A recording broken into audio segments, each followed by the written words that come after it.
কাক ভোরে ইডির হানা শহরে বিভিন্ন জায়গায় ইতিমধ্যে কিন্তু ইডির অভিযান শুরু হয়েছে। নতুন বছরের শুরুতেই ইডি কিন্তু অভিযানে নেমেছে এবং দিনের আলো ফোটার আগে সিজিও থেকে মূলত একাধিক টিম রওনা হয়ে গিয়েছে।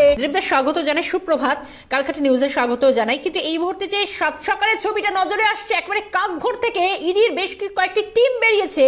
কিন্তু উত্তর চব্বিশ পরগনা এবং বিভিন্ন জায়গায় তারা যেরকম গিয়েছে, শেখ শাহজাহানের বাড়িতে এই মুহূর্তে আমরা ছবিটা আপনাকে একটু ব্রিফ করি।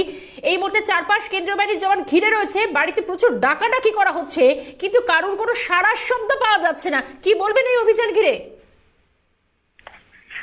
এখন অভিযান খালি এখানে নয়, সারা দেশ জুড়ে চলছে। যে ধরনের বছরের পর বছর দুর্নীতি হয়েছে, সাধারণ মানুষের উন্নয়নের টাকা লুট হয়েছে, চাকরির নামে টাকা নেওয়া হয়েছে, সরকারি সব দপ্তরে দুর্নীতি হয়েছে, সেগুলো পরিষ্কৃত করার জন্য সরকার সারা দেশ জুড়ে অভিযান চালাচ্ছে। পশ্চিমবাংলার দুর্নীতি লাগাম ছাড়া।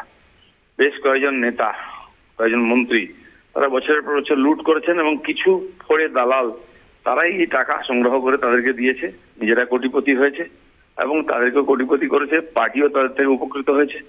কেষ্টমন্ডলের যে দেহরক্ষী, সে 150 কোটি টাকার মালিক হয়ে যায়। আকিবুর একজন ব্যবসায়ী, চাল বিক্রি করে 150 কোটি টাকার মালিক হয়ে যায়।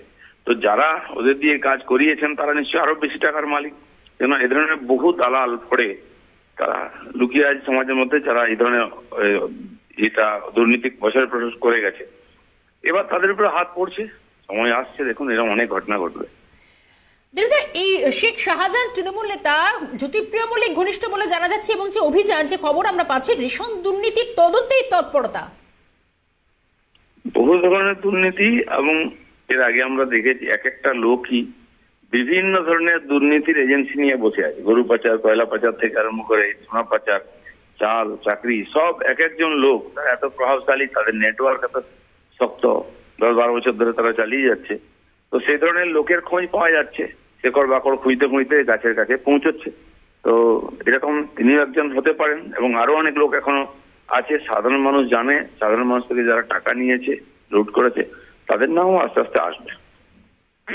ধন্যবাদ জানাই দিলীপদের সঙ্গে থাকার জন্য। বিজেপি সাংসদ দিলীপ ঘোষের সঙ্গে আমরা কথা বলছিলাম।